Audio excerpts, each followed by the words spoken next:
Hi everybody, कैसे हैं आप लोग। तो आई होप आप लोग बिल्कुल मजे में होंगे और अकाउंट्स को बहुत अच्छे से पढ़ रहे होंगे। ठीक है, लास्ट सेशन में हम पढ़ रहे थे इन्वेंट्रीज और मैंने कुछ बातें भी करी थी आपसे, और उसमें सबसे इंपॉर्टेंट बात ये थी बेटा कि ये 15-20 मिनट के सेशंस के चक्कर में मत पढ़ना। ठीक है, इसलिए नहीं कह रही हूँ कि आप यहाँ से पढ़ो, आप कोई भी सोर्स उठाओ, लेकिन जो भी सोर्स उठाना डिटेल्ड उठाना। ये 15-20 मिनट में खल्लास वाले जो आपके जो भ्रम जाल है ना, उसमें मत फंसना, क्योंकि वो आपको बार बार अटेम्प्ट देने के लिए मजबूर करता रहेगा। और वो जो सपना है ना, वो सपना ही देखते रह जाओगे और सपना देखते देखते ही उम्र निकल जाएगी। इसीलिए एक बार तैयारी करो, लेकिन एकदम बिल्कुल जोरों से करो और पूरे डिटेल में करो, ताकि एक भी सवाल छूटे ना, वहां तुक्का ना मारना पड़े। वहां पे कॉन्फिडेंट होकर के जब आंसर लगाओगे ना, तो बाकी बच्चों से अलग खुद ही हो जाओगे। तो चलिए शुरू करते हैं। हम पढ़ा रहे थे इन्वेंट्री, और इन्वेंट्री में हमने पढ़ा था कि भाई इसकी डेफिनेशन क्या है। And we have studied about 3 methods. कौन कौन से मेथड्स? पहला है फीफो, दूसरा है लीफो और तीसरा है वेट एवरेज मेथड। ठीक है, तो मैंने आपको कहा था कि अगले सेशन में हम इसको डिटेल में पढ़ेंगे और कैलकुलेट करना सीखेंगे। लास्ट सेशन में जब हम कैलकुलेशन देख रहे थे डेप्रिसिएशन का, तो उसमें भी मैंने बताया कि हर मेथड से अलग आंसर आता है। उसी तरीके से इसमें भी हर मेथड से अलग आंसर आता है। ठीक है, हाँ, अगर कोई क्वेरी है तो फीडबैक सेक्शन में पूछ लेना। और आजकल आप लोगों के फीडबैक्स कम आने लगे हैं, तो मतलब कोई प्रॉब्लम है क्या? अगर प्रॉब्लम नहीं है तो फीडबैक करो बिल्कुल, तभी तो हमारा मोटिवेशन राइज होगा। नहीं तो ऐसे आप भी ऐसे सुस्त, हम भी ऐसे सुस्त, तो ऐसे चल पाएगा? कैसे एग्जाम निकाल पाएंगे क्या? तो फीडबैक करना नहीं भूलना। चलिए आते हैं मेथड्स पे। मेथड्स में पहला है बेटा फीफो मेथड। चलिए, हो गई बातें, बहुत हो गई, अब हम आ जाते हैं अपने टॉपिक पे। पहला है फीफो मेथड। नाम से ही पता चल रहा है कि फर्स्ट इन और फर्स्ट आउट। ठीक है, इसको एग्जाम्पल से समझाती हूँ तो फिर आपको यह है कि थोड़ा ज्यादा समझ में आएगा। मान लेते हैं कि आपकी एक किताब की दुकान है। ठीक है, आपने एक किताब की दुकान मतलब है आपकी, और आप वहां माल मंगवा रहे हो। ठीक है, मान लिया कि आपने 1 तारीख को, मतलब 1 मार्च, ठीक है, 1 मार्च 2023, 1 मार्च 2023 को आपने कितने मंगाए? तो आपने मंगवाए, मान लेते 4 किताब मंगाए। कितने रुपए के? 50 रुपए ईच। ठीक है, तो कितने का हो गया? 200 रुपए का हो गया। 200 रुपए का आपने माल जो है वो 1 मार्च को मंगवाया। फिर आपने क्या किया कि 3 मार्च को, और हाँ ये इंपॉर्टेंट है ना, क्योंकि ऐसे क्वेश्चंस आपके एग्जाम में आएंगे, पूछे जाएंगे, पहले भी पूछे गए, पीवाईक्यूज करवाऊंगी तो इसमें से क्वेश्चन कैलकुलेशन का पूछा गया है। ठीक है, 3 मार्च को मान लेते हैं कि आपने 6 किताबें खरीदी और वो थी 60 रुपए ईच की, यानी कि आपका कितना हो गया? 360 रुपए। फिर आपने 5 मार्च को फिर कुछ स्टॉक खरीदा और आपने खरीदा 10 किताबें खरीदी आपने, कितनी? 60 रुपए की, यानी कि ये कितना हो गया? 600 रुपए। ठीक है, अब आपने इतनी इतनी किताबें तो खरीद ली, तो हमारा जो हो गया कितना हो गया? 1160 रुपए की किताबें आपने खरीद ली। ठीक है, जब सेल करने की बारी आई तो आपने सोचा कि क्यों ना मैं सेल लगा दूं कि हर किताब 100 रुपए। ठीक है, चाहे वो 50 रुपए वाली हो, चाहे वो 60 रुपए वाली हो, आपने कहा कि 100 रुपए का किताब है आपका। ठीक है, अब आपने क्या किया कि सोल्ड किया 6 बुक्स। कितने रुपए में? 100 रुपीज ईच में। ठीक है, तो आपका 600 का किताब हो गया। तो अब आपका सवाल है कि आप इसका प्रॉफिट निकालिए और क्लोजिंग इन्वेंट्री की वैल्यू निकालिए। प्रॉफिट निकालिए और क्लोजिंग इन्वेंट्री की वैल्यू निकालिए। अब कैसे निकलेगा? प्रॉफिट तो तुमको पता है, प्रॉफिट क्या होता है। तो प्रॉफिट आपका जो एसपी माइनस सीपी है वो आपका प्रॉफिट होता है। ठीक है, तो चलो देखते हैं प्रॉफिट कैसे हुआ और आपका क्लोजिंग इन्वेंट्री कैसे लगेगा। तो पहले हम कौन सा मेथड सीख रहे हैं बेटा? पहले हम सीख रहे हैं फर्स्ट इन फर्स्ट आउट, यानी कि फीफो मेथड। अब इसमें आप ये देखिए कि एसपी कितना दिया हुआ है? एसपी दिया हुआ है 600, पहले ही दिया है क्वेश्चन में, एसपी दिया हुआ है। अब सीपी, अब देखो सीपी कैसे कैलकुलेट करेंगे? यहाँ तो सीपी कैसे दिया हुआ है, मतलब कि टोटल 20 किताबों की सीपी है, तो कैसे कैलकुलेट करेंगे बेटा? फीफो का मतलब ही है फर्स्ट इन फर्स्ट आउट, यानी जो पहले आया वो पहले गया। तो सबसे पहले कौन आया? 4 किताबें आई 50 रुपए की, यानी कि 4 into 50 प्लस 6 किताबों की सीपी निकालनी है ना, तो 2 हम किसमें लेंगे? अब एक के बाद कौन सा है? 3 मार्च है। एक के बाद, इस 1 मार्च के बाद कौन सा डेट है? 3 मार्च है, यानी यहां से हम 2 किताबें उठा लेंगे क्योंकि टोटल 6 है, तो 2 into 60। ठीक है, कितनी हो गई टोटल? टोटल हो गया 200 प्लस 120 इज इक्वल टू 320, यानी कि आपकी सीपी कितनी हो गई? 320, यानी कि आपका प्रॉफिट कितना हो जाएगा? तो प्रॉफिट का फॉर्मूला पढ़ते हैं बेटा मैथ में, क्या होता है? एसपी माइनस सीपी, यानी कि 600 माइनस 320, दैट इज योर कितना हो गया? 280 रुपीज। ये आपका प्रॉफिट है, ठीक है। तो ये आपको समझ में आ गया। अब आते हैं क्लोजिंग इन्वेंट्री पे। तो क्लोजिंग इन्वेंट्री कितनी कितनी मतलब कितने का माल जो है वो बच गया, ठीक है। तो इसमें भी कैलकुलेशन कैसे होता है, कैलकुलेशन होता है कि शुरू वाला बिक गया और जो बचा वो मतलब जो फर्स्ट इन था वो फर्स्ट आउट हो गया, ऐसा एज्यूम कर लेना है, ठीक है।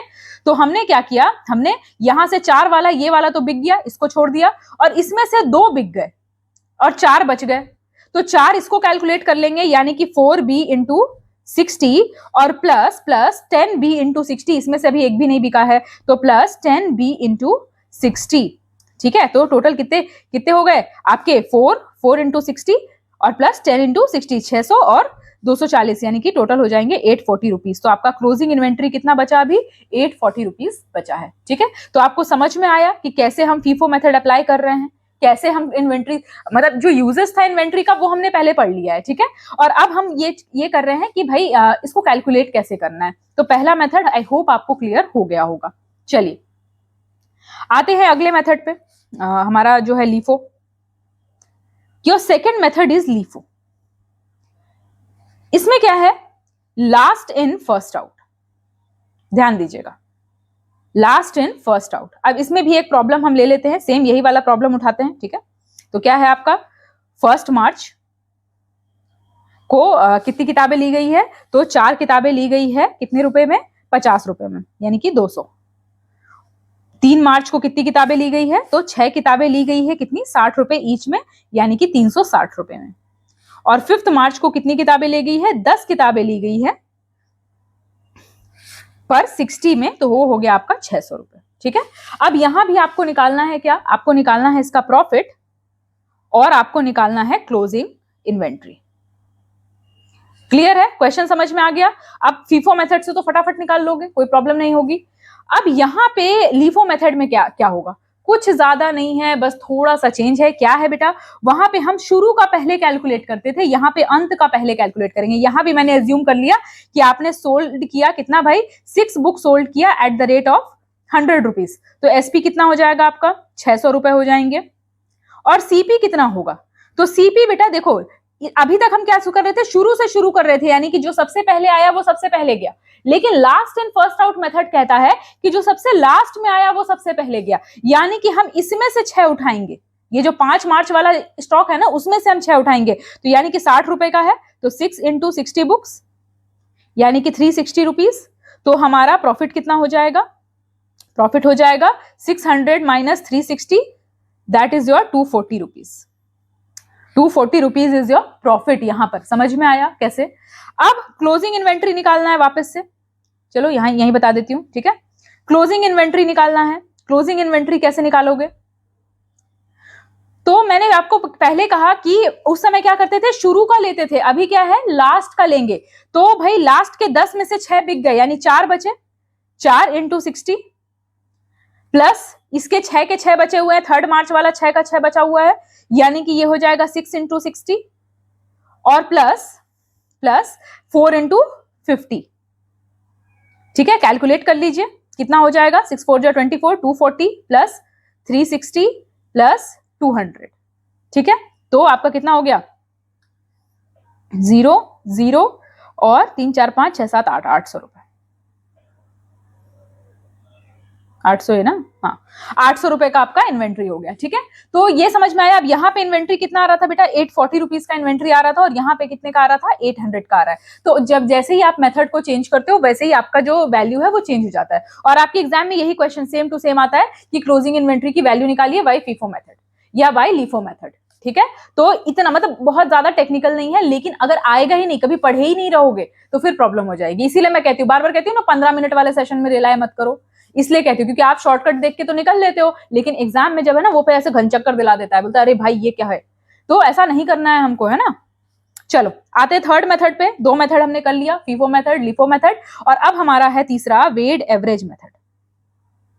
Wait average method. अब ये क्या मेथड है भाई, तो देखो नाम से ही पता चल रहा है एवरेज, नाम से ही क्या पता चल रहा है, एवरेज। अब यहां पे भी मैं एक क्वेश्चन ले लेती हूं, यही वाला सेम क्वेश्चन ले लेती हूं कि 1 मार्च को आपके पास कितने किताबें थी, तो 4 किताबें थी 50 रुपए के हिसाब से। 3 मार्च को आपके पास कितने, देखो एक क्वेश्चन मैं इसलिए ले रही हूं ताकि आपको कंपैरिजन समझ में आ जाए कि क्या कंपैरिजन मैम बोल रही है, ठीक है। तो मैंने कहा 6 किताबें ली आपने 60 रुपए में, ठीक है जी, तो 200, यहाँ पे आपने 360 ले ली, ठीक है, 360 रुपीज की किताबें ले ली। उसके बाद 5 मार्च को आपने फिर से किताबें ली, कितनी किताबें ली, इतनी सारी किताबें ले ली भाई, है ना, इतना तो मुझे नहीं लगता आप में से कोई खरीदता होगा, आजकल तो डिजिटल बुक का जमाना है। तो 10 किताबें ली, कितने की, 60 रुपए की, यानी कि 600 रुपए की, ठीक है। टोटल कितने हैं, तो 600, 900, 1100, 1160 रुपए, ठीक है। चल, और किताबें कितनी है, 20 किताबें। अब इन्होंने कहा कि वेड एवरेज मेथड निकालेंगे हम, वेड एवरेज यानी कि इसका एवरेज निकालेंगे। अब एवरेज कैसे निकालेंगे, मतलब यहाँ पे फर्स्ट इन फर्स्ट आउट का सिस्टम नहीं है कि पहले आए तो फर्स्ट कम फर्स्ट सर्व, नहीं, यहाँ पे है कि सब बराबर, ठीक है। ये क्या चल रहा है, तो ये भाई बिल्कुल एकदम भंडारे में खाना चल रहा है और सबको बराबर का अधिकार, बराबर का सम्मान दिया जाएगा, एकदम राइट टू इक्वालिटी है यहाँ पे। तो यहाँ पे कहा गया कि पहले हम एवरेज निकालेंगे। तो एवरेज कैसे निकालेंगे बेटा, निकालेंगे total cost by total quantity, total cost by total quantity. Total cost कितना है, 1160, और क्वांटिटी कितनी है, 20, यानी कि पर बुक की कीमत कितनी आ गई बेटा, 58 रुपए कीमत आ गई, ठीक है। अब आपने मान लेते हैं क्वेश्चन में यही था कि आपने 6 बुक सेल किया है एट 100 ईच, यानी कि टोटल एसपी कितनी है आपकी, 600 रुपए, ठीक है। तो एसपी आपकी कितनी हो गई, 600 रुपए हो गई। और सीपी कितनी है, सीपी कितनी है, तो अभी हमने निकाला है, क्या निकाला है, 6 इंटू 58, 6 इंटू 58 आपका सीपी निकला है, ठीक है। तो जब आपको प्रॉफिट निकालना होगा तो आप क्या करोगे, आप करोगे क्या, 10 इंटू 60, यानी कि सॉरी 100 इंटू 6, चलो 600 लिख देती हूँ, 600 माइनस 6 इंटू 58, ठीक है। तो आपका आंसर आ जाएगा 252 प्रॉफिट। समझ में आया तीनों मेथड में कहां कहां डिफरेंस आ रहा है।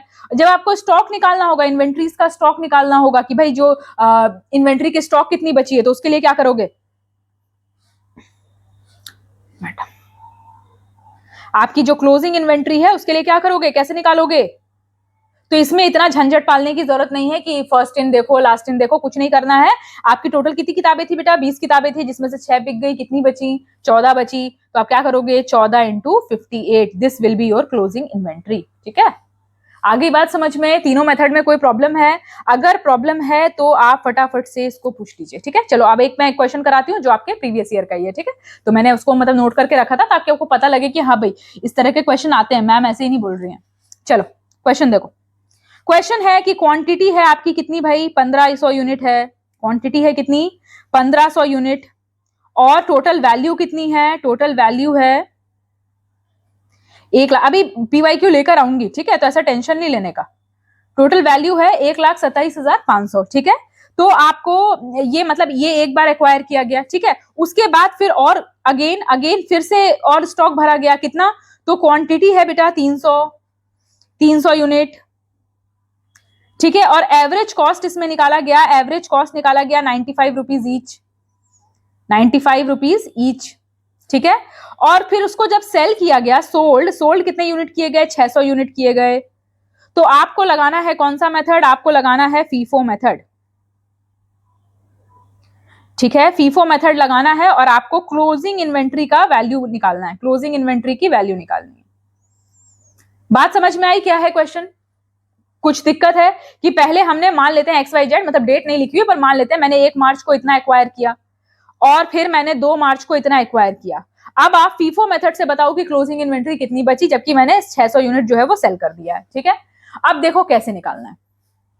सबसे पहले तो भाई ये क्वांटिटी 1500 यूनिट है और टोटल वैल्यू दी हुई है, तो सबसे पहले मैं इसका एवरेज वैल्यू निकालूंगी। जैसे यहाँ पे एवरेज कॉस्ट दिया है ना, यहाँ पे तो नहीं दिया है, तो एवरेज वैल्यू निकालूंगी। कैसे निकालूंगी भाई, total cost divided by total quantity, यानी कि 1,27,000 डिवाइडेड बाई 1500, ठीक है। 1500 यूनिट है तो इसकी वैल्यू कितनी हो जाएगी बेटा, 85 हो जाएगी, ठीक है। इसकी वैल्यू कितनी हो जाएगी, 85 हो जाएगी। तो यहां तक समझ में आ गया कि पर जो यूनिट है वो कितनी है, 85 रुपीज की है। अब हमको क्लोजिंग इन्वेंट्री निकालनी है, क्लोजिंग इन्वेंट्री निकालनी है वाया फीफो मेथड से निकालनी है। अब एक बात बताओ मुझे, 600 यूनिट बिकी तो किस वाले स्टॉक से बिकी होगी, 1 मार्च से बिकी होगी कि 2 मार्च से बिकी होगी। तो ये सवाल ही है FIFO, first in first out, यानी कि जो पहले आया वो पहले गया, यानी कि 1 मार्च वाले से स्टॉक गया है, यानी इस 1500 में से 600 पीस बिक गए, कितने बचे, 900 पीस बच गए। तो 900 कितने रुपए, 85 रुपए ईच, ठीक है। प्लस अब यहाँ के 300, इसको तो अभी हाथ भी नहीं लगाया है क्योंकि इसका तो नंबर ही नहीं आया, तो 300 इंटू 95, ठीक है। कैलकुलेट करो क्या हो जाएगा, 76500 प्लस 28500, टोटल कितना हो जाएगा बेटा, 10,500 रुपए, ठीक है। एक और जीरो शायद लगे, हाँ एक और जीरो, सॉरी, 1,05,000 रुपए, ठीक है, 1,05,000 रुपए, जो भी कैलकुलेशन है देख लीजिएगा, ठीक है। पर आपको मेथड समझ में आया ये कैसे कैलकुलेट करना है, how you have to calculate it, ठीक है। अगर यहाँ पे प्रॉफिट पूछ लेता, खुदा ना खास्ता प्रॉफिट पूछ लेता, तो क्या निकाल पाते, क्या एडिक्वेट डेटा है कि प्रॉफिट निकलेगा, नहीं, क्योंकि एसपी दिया ही नहीं है, एसपी में कितना रुपए कितने रुपए में बिका है वो नहीं दिया है, इसीलिए यहाँ पे अगर ऐसे क्वेश्चन आ भी जाता है, क्योंकि बहुत फेवरेट हो गया है ये सब जो रीजनिंग के क्वेश्चंस होते हैं टाइप से कि इनएडिक्वेट डेटा है, निकाल सकते कि नहीं, तो नहीं, इसको नहीं निकाल सकते क्योंकि इसका सोल्ड प्राइस जो है वो नहीं दिया हुआ है, ठीक है। लेकिन आपको ये क्वांटिटी दिया हुआ है तो आप यहां से आराम से क्लोजिंग इन्वेंट्री की वैल्यू निकाल सकते हैं। समझ में आ रही है बात, कोई प्रॉब्लम है? चलिए, तो यहां तक तो मुझे लगता है कि आपको क्लियर हो गया। अब आते हैं थोड़ा अगले टॉपिक पे, ये जो एक इंपॉर्टेंट टॉपिक था, अब है नेट रियलाइजेबल वैल्यू। अब नेट रियलाइजेबल वैल्यू क्या होता है, कैसे होता है, ये हम अब देखेंगे, ठीक है। चलो,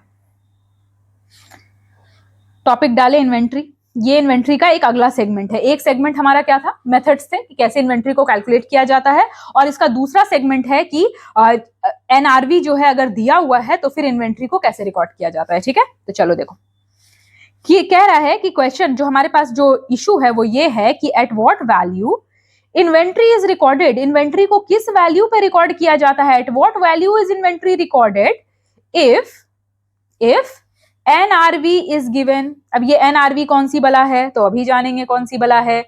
तो NRV is net realisable value, net realisable value होता है एनआरवी। क्या होता है ये देखो, देखो नेट रियलाइजेबल वैल्यू क्या होता है, तो ये जो नेट रियलाइजेबल वैल्यू है ना बेटा, ये एजम्पशन है, यानी कि फ्यूचर एसपी है, ठीक है। मतलब कि मैं एक अनुमान लगा रही हूं कि भाई मेरा सामान जो है वो इतने में बिकेगा, ठीक है, मेरा सामान जो है वो मेरे पास इतना स्टॉक बचा हुआ है, तो अगर मैं मतलब इतने में मान लेते 50 रुपए का सामान है, तो मैं ये एज्यूम कर रही हूं ड्यू टू सर्टेन फैक्टर्स कि मेरा सामान जो है वो 70 रुपए में बिकेगा। तो ये जो एजम्पशन है ना, ये जो फ्यूचर एसपी है ना, इसी को हम बोलते हैं नेट रियलाइजेबल वैल्यू, ठीक है। समझ में आई बात, क्या होता है नेट रियलाइजेबल वैल्यू।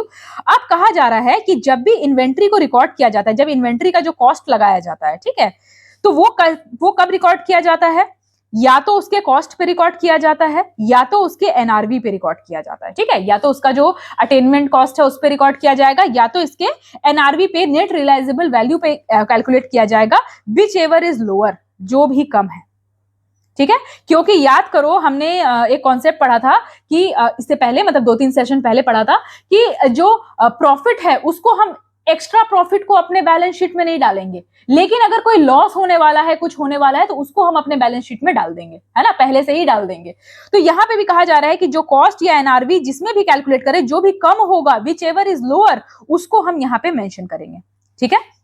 चलिए, अब आप एक बात तो जानते हैं कि प्रॉफिट यानी कि गेन बराबर क्या होता है बेटा, सेल यानी कि selling price, SP minus cost of good sold. जो कॉस्ट ऑफ गुड सोल्ड है, जिसको सीओजीएस कह सकते हैं हम यहाँ पे, ठीक है, cost of good sold SP में से माइनस कर देंगे तो हमारे पास गेन आ जाएगा। ये तो मतलब ये तो मैथमेटिकल फॉर्मूला है, आपको बहुत अच्छे से पता है। अब क्या है ये सीओजीएस यानी कॉस्ट ऑफ गुड सोल्ड क्या है बेटा, तो कैसे इसको किया जाता है, इसको कैलकुलेट कैसे किया जाता है कॉस्ट ऑफ गुड सोल्ड को। तो सबसे पहले हम लिखते हैं ओपनिंग स्टॉक, हमारे पास ओपनिंग स्टॉक कितना था, ठीक है। उसके बाद हमने एक्स्ट्रा क्या परचेज किया, और ये जो ओपनिंग स्टॉक है ना, उसके बाद हम इसके साथ एक चीज और ऐड करते हैं, वो है डायरेक्ट एक्सपेंसेस, ठीक है। डायरेक्ट एक्सपेंसेस में क्या हो सकते हैं, जो एक्स्ट्रा हैंडलिंग चार्ज, फलना डिगना चार्ज लगता है, तो वो हो गया आपका जो हैंडलिंग चार्ज एक्सेट्रा, लिख देती हूं मैं यहाँ पे, ठीक है। तो जो हैंडलिंग चार्ज वगैरह हो गया, ये सब आपका होता है डायरेक्ट एक्सपेंसेस, और इसमें से हम माइनस क्या कर देते हैं, तो हम इसमें से माइनस कर देते हैं क्लोजिंग स्टॉक, ठीक है। अब ये बहुत ऐसे बिल्कुल लग रहा है कि भाई कौन सी बड़ी बला मैंने बता दी, ठीक, तो चलो इसको मैं एग्जांपल के थ्रू बताती हूँ, ठीक है। मान लिया कि आपका ओपनिंग स्टॉक था, उसमें आपके पास 100 आइटम थे, ठीक है, ओपनिंग स्टॉक मतलब 1000 रुपए का आइटम था आपके पास, ठीक है, उसमें आपने 500 रुपए का आइटम और खरीद लिया, ठीक है, उसमें आपको 50 रुपए हैंडलिंग चार्ज लग गया, ठीक है, और फिर जब साल भर व्यापार करने के बाद जब आपने देखा तो आपने देखा कि मेरे पास क्लोजिंग स्टॉक है 500 रुपए का, यानी कि मेरे पास 500 का सामान और बच गया। तो अब इसमें कैलकुलेट जब करोगे तो 1550 रुपए हुए, उसमें से 500 घटा दोगे तो आपको ये नहीं निकल जाएगा कि 1050 रुपए का सामान बिका मेरे पास, यानी कॉस्ट ऑफ गुड सोल्ड कितना था, 1050 रुपए था। निकला? आप समझ में आया कैसे हुआ? ये फॉर्मूला है बेटा, ये फॉर्मूला इंपॉर्टेंट है, इसीलिए मैंने लिख दिया। क्यों? क्योंकि ऐसे ही इंपॉर्टेंट जो ऐसे ही उल जुलूल चीजें हैं ना, उसमें आपको यूपीएससी उलझा देगा और आप ये सोचोगे कि अरे ये तो कुछ अजूबा था, ये तो मैंने अपने 15 मिनट वाले सेशन में पढ़ा ही नहीं था। तो बेटा ये 15 मिनट में नहीं आएगा, ये आपको क्या है कि थोड़ा सा एग्जाम्पल के थ्रू समझना पड़ेगा, ठीक है। तो क्या समझ में आया कॉस्ट ऑफ गुड सोल्ड कहां से आया? कि मान लेते हैं कि आपके पास 1000 रुपए का सामान, मेरे पास 1000 रुपए की बिस्किट्स पड़े हैं, मैंने 500 के और थोड़े नमकीन बिस्किट खरीद लिए और उसका ट्रांसपोर्टेशन चार्ज 50 रुपए दे दिया, और जब मैंने साल के अंत में देखा, महीने के अंत में देखा, तो मैंने देखा 500 का बिस्किट अभी भी बचा हुआ है, तो मैंने कितना बेचा? तो निकल जाएगा, सॉल्व हो जाएगा कि नहीं होगा? तो अब आपको समझ में आया कि सीओजीएस कैसे होता है, ठीक है। अब देखो ये जो ओपनिंग स्टॉक है ये कितने का है? 100 रुपए का है, 500 रुपए का है, 1000 रुपए का, कितने का? ये मतलब देखो छोटे, मैं तो आपको छोटे डिजिट में समझा रही हूँ। जब ये बिजनेस में जाता है ना तो ये लैक्स और क्रोर्स होते हैं, ठीक है। ये 500 हजार नहीं होते, 500 हजार क्या ही है आजकल, है कि नहीं? तो देखो आपके जो संगी साथी हैं वो इसी कोर्स के दे रहे हैं 5-5, 10-10 हजार, 15-15, 20-20 हजार रुपए, ठीक है। तो लेकिन आप तो इसका फायदा उठा रहे हो ना, आप तो स्मार्ट हो। तो यहाँ पे देखिए कि यही यहाँ पे भी इसी चीज को डील कर रहे हैं कि अगर हम over valuation of opening stock करते हैं, क्या करते हैं? Over valuation of opening stock करते हैं। कि हमने अगर मान लिया कि मेरा जो ओपनिंग स्टॉक है वो बहुत महंगा है, हम ओवर वैल्यू कर रहे हैं, तो over valuation of opening stock is inversely proportional to profit, ठीक है। ये रिलेशन याद रखिएगा। अगर ओवर वैल्यूएशन करोगे ओपनिंग स्टॉक का तो उतना ही, जितना ओवर वैल्यू उसको करोगे उतना ही प्रॉफिट कम होता जाएगा, ठीक है, क्योंकि एक्चुअल में उसकी वैल्यू उतनी है नहीं। अब मान लेते हैं कि मैंने ये 1000 रुपए का स्टॉक है पर ये है 700 का ही, पर मैंने ये कर लिया कि नहीं ये 1000 रुपए का है, तो अगर मैं इसको 1200 में बेचूंगी तो जाहिर सी बात है कि मेरा प्रॉफिट कम हो गया ना 700 के कंपैरिजन में। तो over valuation of opening stock is inversely proportional to profit, और over valuation of closing stock, over valuation of closing stock is directly proportional to profit. इस रिलेशन को याद रखिएगा, ठीक है। तो आपका over valuation of opening stock जो है वो इनवर्सली प्रोपोर्शनल है, और over valuation of closing stock जो है वो डायरेक्टली प्रोपोर्शनल। अब ओवर वैल्यूएशन क्या होता है तो ये तो नहीं पूछना, क्योंकि डेफिनेशन में हमने बहुत अच्छे से पढ़ा है बेटा। ओवर वैल्यूएशन मतलब किसी चीज की वैल्यू को ज्यादा लगाना, उसका मतलब कहते हैं ना कि उसके मतलब जो उसका औकात है उसकी, उससे उसको थोड़ा ज्यादा वैल्यू कर देना, तो यही है ओवर वैल्यूएशन की मतलब जिस चीज की जितनी वैल्यू नहीं है उससे ज्यादा हमने उसको आंक दिया। और ऐसा बहुत बार होता है, मतलब इंसानों के में उसमें भी होता है कि इंसान उतने वैल्यू का नहीं होता है जितना हम सोच लेते हैं। शुरू में तो सब कुछ अच्छा लगता है, and you know what I mean, right. चलो कोई नहीं। और कभी कभी ऐसा होता है हम गलत वैल्यू भी आंक लेते हैं ना, कभी कभी लगता है कि अरे ये बच्चा तो कुछ करेगा ही नहीं, लेकिन वही बच्चा फिर ऑफिसर बन के बैठ जाता है। तो आपको वो बच्चा बनना है जिसको जमाने ने अंडर वैल्यू करा और वो फिर ओवर वैल्यू हो जाएगा। चलिए, तो अब आते हैं हम, दो कॉन्सेप्ट्स और हैं, छोटे छोटे से कॉन्सेप्ट्स हैं, आपको बता देती हूँ। दो तरह के लॉसेस होते हैं बेटा, एक होता है नॉर्मल लॉस, ठीक है, ये टर्मिनोलॉजी है इसलिए बता रही हूँ ताकि आपके एग्जाम में कभी अगर खुदा ना खास्ता आ जाए तो आपको याद रहे, ठीक है। एक होता है बेटा एबनॉर्मल लॉस। देखो जब भी कोई सामान खरीदते हैं ना, किसी से भी कोई सामान खरीदते हैं, तो जब स्टॉक लेते हैं, मतलब कि होलसेल में जब सामान खरीदते हैं तो थोड़ा बहुत इधर उधर होता है, ठीक है। जैसे कि मान लेते हैं कि आप बिस्किट के पैकेट्स खरीद रहे हो, आपने 1000 पैकेट खरीदा, तो 5 पैकेट इधर उधर चूर चार होंगे, उसके लिए आपको मतलब वो आप मान के चलो कि वैसा होगा। कपड़े ही खरीद रहे हो तो एक आध कपड़े डिफेक्टिव फटे छिटे आ ही जाएंगे, है ना। तो ये होता है कि मतलब कुछ हमने एज्यूम कर, मतलब अनुमान लगा रखा है कि भाई इतना तो नुकसान होता ही है। अब जैसे कि एक बोरा चावल, मतलब मान ले 10 बोरे चावल ले आए, उसमें से अगर 50-100 ग्राम चूहे ने खा ही लिया तो क्या ही फर्क पड़ गया।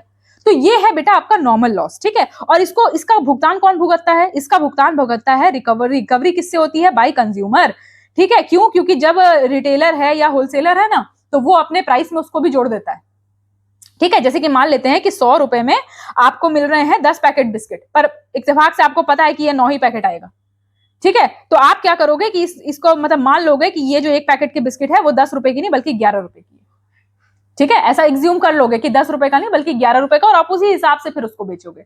तो वही चीज कहा जा रहा है कि जो नॉर्मल लॉस होता है ना, तो नॉर्मल लॉस तो एक्सपेक्टेड है, और वो किससे रिकवर किया जाता है? कंज्यूमर से रिकवर किया जाता है। लेकिन एबनॉर्मल लॉस जो होता है ना बेटा, और इसको कहीं दिखाया भी नहीं जाता है। जब आप P&L अकाउंट बनाओगे ना, तो इसमें ये नहीं दिखाया जाएगा कि मेरे 50 किलो चावल में से 50 ग्राम चावल जो है वो चूहे खा गए। ये आपको नहीं लिखना है, क्यों? क्योंकि ये नॉर्मल लॉस है, इसमें कोई बड़ी बात नहीं है, ठीक है। लेकिन यही बात अगर होगी एबनॉर्मल लॉस की, एबनॉर्मल लॉस की मतलब कुछ अचानक से, जैसे मान लेते हैं कि कुछ ऐसा ट्रक में कुछ आ रहा था और ट्रक पलट गई, या फिर जो सामान है वो डिस्ट्रॉय हो गया, तो वो क्या होता है बेटा? एबनॉर्मल लॉस होता है, और इसको सेपरेटली शो किया जाता है, separately shown in P&L account. P&L account में इसको, प्रॉफिट एंड लॉस अकाउंट में इसको सेपरेटली शो किया जाता है, और ये एक्चुअल लॉस है। ये क्या है? एक्चुअल लॉस है। और इसको कवर कहां से किया जाएगा? इसको कवर कहां से किया जाएगा? इसको कवर किया जाएगा जनता से नहीं, क्योंकि आपका अगर 100 पैकेट आपने मंगाया, उसमें से 90 पैकेट खराब हो गए, तो अभी जनता थोड़ी इसके लिए रिस्पॉन्सिबल है। तो ये कवर किया जाएगा बेटा कहां से? आपकी इंश्योरेंस कंपनी से। कहां से कवर होगा? तो ये कवर होगा इंश्योरेंस कंपनी से, अगर आपने इंश्योरेंस ले रखा है तो यही डिफरेंस होता है नॉर्मल लॉस में और एबनॉर्मल लॉस में। तो आई होप आपको ये समझ में आ गया होगा, ठीक है। चलो अगला एक टर्म है, देखो छोटे छोटे से टर्म्स हैं, तो मैं सोच रही हूँ कि ये पूरा कवर ही करा दूं, ठीक है।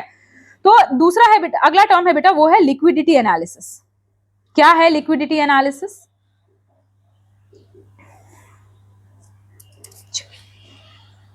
देखते हैं क्या है लिक्विडिटी एनालिसिस। लिक्विडिटी क्या होती है? What is liquidity? लिक्विड, जैसे कहते हैं ना कि अगर आपको लिक्विड मनी रखना है तो आप कैश रखिए या गोल्ड रखिए, है ना। मतलब लिक्विड मनी का मतलब ऐसा कि जिसको तुरंत खरीदा बेचा जा सके, जिसकी जो वैल्यू है, मतलब जो उसकी मॉनेटरी वैल्यू है, उसको हम तुरंत गेन कर सके, दैट इज लिक्विडिटी, ठीक है। दैट इज किसी भी एसेट को लिक्विड होना कहते हैं, ठीक है। अगर आप उसको वही कहीं फिक्स डिपॉजिट में, अगर मतलब इकोनॉमिक्स अगर आपने पढ़ा होगा तो देखा होगा कि फिक्स डिपॉजिट वगैरह वो उतने लिक्विड नहीं होते हैं जितना कि हाथ में कैश होता है या गोल्ड होता है, ठीक है। तो कहा जा रहा है कि इन्वेंट्री जो है वो क्या होता है कि क्लासिफाई किया जाता है, इन्वेंट्री को जो है वो करंट एसेट की तरह क्लासिफाई किया जाता है, ठीक है। तो मैं लिख देती हूं यहां पे, inventory is classified as current asset. क्यों? क्योंकि उसको हाल फिलहाल, मतलब अगर आप उसी चीज का बिजनेस कर रहे हैं तो वो फटाफट से बिक जाएगा। तो inventory is classified as current asset, ठीक है। और जो नेट वर्किंग कैपिटल है ना बेटा, जो आप मतलब जिससे आप, मतलब जो ये जो वर्किंग कैपिटल है आपका, जिससे आप रोजमर्रा के काम कर रहे हो, वही बताता है कि आपके बिजनेस का लिक्विडिटी पोजीशन क्या है, ठीक है। मतलब कि आप, अगर आपने अपने जो इंडस्ट्री है या फिर आपका जो यूनिट है, उसके पैसे अगर आपने ऐसी जगह फंसा रखे हैं जहां पे मतलब कि आप उसको लिक्विड कर ही नहीं सकते, या फिर आपको जब जरूरत पड़ेगी तो आप उसको सेल वगैरह नहीं कर सकते हो, तो वहां पे फिर लिक्विडिटी आपकी क्या हो जाएगी? कम हो जाएगी। और वहीं अगर आपके पास ऐसे असेट्स हैं, ठीक है, जो आप आराम से उसको लिक्विड कर सकते हो, तो वो आपका हो जाएगा, that is your liquidity analysis basically, कि आप जो है अगर आपको जरूरत पड़े तो आप कितना पैसा जो है वो हाथ में अपने ला सकते हो, ठीक है। चलिए अगला है स्टैट्यूटरी कंप्लायंस। स्टैट्यूटरी कंप्लायंस क्या है बेटा? तो कानून के हिसाब से चलना, और कुछ नहीं। तो शेड्यूल 3 ऑफ कंपनीज एक्ट, देखो ये पूरा जो आपका अकाउंट्स है ना, उसमें कंपनीज एक्ट का बड़ा रोल है। जब मैं आपको शेयर्स पढ़ाऊंगी ना, शेयर्स डिबेंचर, तो उसमें आप देखोगे कि कंपनीज एक्ट का बड़ा बड़ा इंपॉर्टेंट रोल है। तो क्या कह रहा है कि शेड्यूल 3 ऑफ कंपनीज एक्ट 2013 है, जो क्या कहता है कि आपको valuation of every class of goods करना जरूरी है। Valuation of each class of goods को करना जरूरी है, ठीक है। यानी कि जो जो गुड्स आपने रख रखे, क्योंकि लिक्विडिटी एनालिसिस के हिसाब से जो जो गुड्स आपने रख रखे हैं, जिस जिस क्लास के गुड्स रख रखे हैं, उसका वैल्यूएशन प्रॉपर होना चाहिए, ताकि पता तो चले कि कितने एसेट हैं, कितनी लायबिलिटी है। तो ये सिर्फ ऐसा शौक में नहीं है कि मतलब अकाउंट्स में ऐसा होता है, हमको करना होगा तो करेंगे, नहीं करना होगा तो नहीं करेंगे, ऐसा कुछ भी नहीं है। ये आपको कौन कहता है? Schedule 3 of the companies act 2013 कहता है, ठीक है। चलिए, तो इसमें कहा जा रहा है कि जो आप वैल्यूएशन करोगे उसमें क्या क्या चीजें इंक्लूड होनी चाहिए? तो उसमें इंक्लूड होनी चाहिए all cost of purchase, all cost of purchase, जितना कुछ खरीदे हो वो सारा इंक्लूड होना चाहिए। कॉस्ट ऑफ कन्वर्जन, ठीक है, एक चीज से दूसरी चीज बना रहे हो तो उसका जो कॉस्ट है वो होना चाहिए, ठीक है। उसके बाद फिर जो आपके एक्स्ट्रा कॉस्ट हैं, ठीक है, जैसे कि हैंडलिंग चार्जेस वगैरह जो है, कि आपने चीजों को लाया, उसको स्टोर किया प्रॉपरली, जो भी हैंडलिंग चार्ज, स्टोरेज चार्ज है, वो सब कुछ इसमें इंक्लूड होने चाहिए, ठीक है। और क्या इंक्लूड नहीं होने चाहिए, एक्सक्लूड क्या क्या होने चाहिए? तो एक्सक्लूड होना चाहिए बेटा एबनॉर्मल वेस्टेज। जो मैंने आपको पहले बताया कि जो नॉर्मल जो ये है लॉस है वो तो इनकर हो जाएगा, लेकिन जो एबनॉर्मल वेस्टेज है वो इसमें इंक्लूड नहीं होगा। उसके अलावा जो एडमिनिस्ट्रेटिव चार्जेस हैं, ठीक है, अब जैसे कि मान लेते हैं कि आपने अपना मतलब एक फैक्ट्री है आपकी और उसके लिए आपने शहर में एक ऑफिस खोल रखा है, ठीक है, तो क्या फैक्ट्री के मैन्युफैक्चरिंग में उस ऑफिस का कोई रोल है? नहीं है। आप अपने एडमिनिस्ट्रेशन के लिए वो रोल कर रहे हो, मार्केटिंग कर रहे हो, एचआर रखे हुए हो, हायरिंग के लिए एचआर रखे हुए हो, तो क्या उससे उस प्रोडक्ट के बनाने में कोई रोल है? नहीं है उसमें कोई रोल। तो जो भी एडमिनिस्ट्रेटिव चार्जेस है बेटा वो वैल्यूएशन ऑफ गुड्स में नहीं कैलकुलेट होते हैं, ठीक है। अब आपको लगेगा कि मैम काम तो उसी के लिए हो रहा है ना, मतलब कि जाहिर सी बात है कि अगर एचआर भी रखे हैं तो कहीं ना कहीं इंजीनियर्स को हायर करेंगे, इंजीनियर्स वो चीजों को बनाएंगे, लेकिन नहीं, वो आपका एडमिनिस्ट्रेटिव कॉस्ट है, ठीक है, वो प्रोडक्ट के बनने में, मैन्युफैक्चरिंग में डायरेक्ट जो है वो कोई योगदान नहीं दे रहा है, ठीक है। उसके बाद और क्या है, सेलिंग कॉस्ट जो होगा बेटा, सेलिंग एंड डिस्ट्रीब्यूशन कॉस्ट जो होगा वो भी इसमें इंक्लूड नहीं किया जाएगा आपके इन्वेंट्री में, ठीक है। जो वैल्यूएशन करेंगे हम उसमें ये चीजें जो है, 3 चीजें ये इंक्लूड नहीं होंगी।